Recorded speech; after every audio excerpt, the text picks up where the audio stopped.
Finally, the update we have all been waiting for is here at last. We got challenges, we got a player shop, we got blueprints, we got a ton of new stuff, and honestly, this is going to change Venom Forces forever. I think the biggest thing is definitely the challenges. This finally gives people something to play for. It gives the game so much more replayability, and also it helps people get credits, which is pretty important. So you can be pre-buying more stuff, you can be getting attachments and weapons and all this kind of stuff, crates. And really, this is probably the best gift that Stylus could have given us for Christmas. And because I'm just a national hero, I've already done some of the challenges so you can get an idea of what they're like this tier 1 challenge, 50 kills LMG, tier 2 challenge, 100 kills LMG, tier 3 challenge, 100 kills with a specific gun. I'm going to complete the tier 1 challenges just to kind of show you what it's going to look like and everything, because obviously you get credits for completing the challenges, but you also get credits for completing each stage, I guess, of the challenge. Like the tier 1, if I complete all the tier 1s, then I get a reward. And the credits that you get from doing the challenges is actually pretty considerable, especially considering that they change every day. And as you can see on the right, when you finish or when you progress on a challenge, you actually can see your progress, which is pretty awesome. And another thing that they added, if you couldn't tell, is some new maps. Some of them are just old maps but snowy, and some of them are completely new, like this one. I don't know if these were in like the test place or something before. I definitely have not been on this map before, but it does seem kind of cool, except it is very dark. I don't know if I like this one specifically because it is just super dark. I can't see a thing. But the player shop and the blueprints, huge addition as well. You can actually make your own blueprints. Like I already made a blueprint with the M107, which is kind of just like, from what I can understand right now, it's kind of just like saved builds, I guess, on guns. So if you want to try something different, but you don't want to have to, go back to your setup and change everything again, you can just make the blueprint and then you get it. And you don't have to do everything. You can just save the loadout.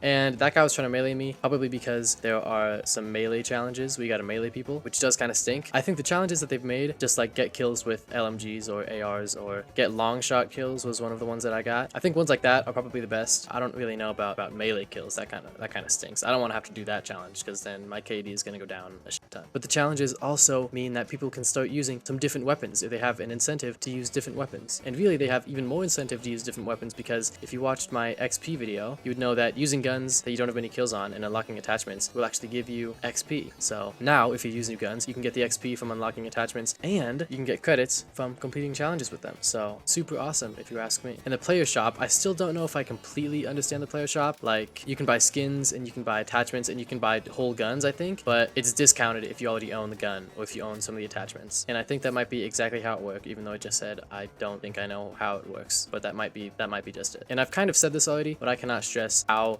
game-changing this update is. The player count obviously has already gone up. Hopefully it will keep going up, and hopefully we will get a more consistent number of players, which I guess means just going from like having like 4,000 players to 5,000 or 6,000, which is good. It's good for the game, and it's good for me because then more people will maybe see my content, which is super awesome. And now I'll look at the player shop a little bit. As you can see, like here, the Stayer Scout, this is 13,000 credits almost, because I don't have the gun. But like, let's see, the C7A2 one, I actually have all of this, so I can't even buy it. But let's see, this one, like the PP 2000, this will just give me all of the attachments at a discounted price, and if I want, I can refresh the shop. And this one says community blueprint, so somebody must have made it, I guess, is what I would assume. But I don't think that you can like make blueprints and sell them. Maybe you can, but I'm not sure. And obviously skins as well are discounted. So yeah, I think that's about it. Thank you, Stylus, so much for a goated update, and thank you so much for watching. If you enjoyed, please consider dropping a like and a sub, and till next time.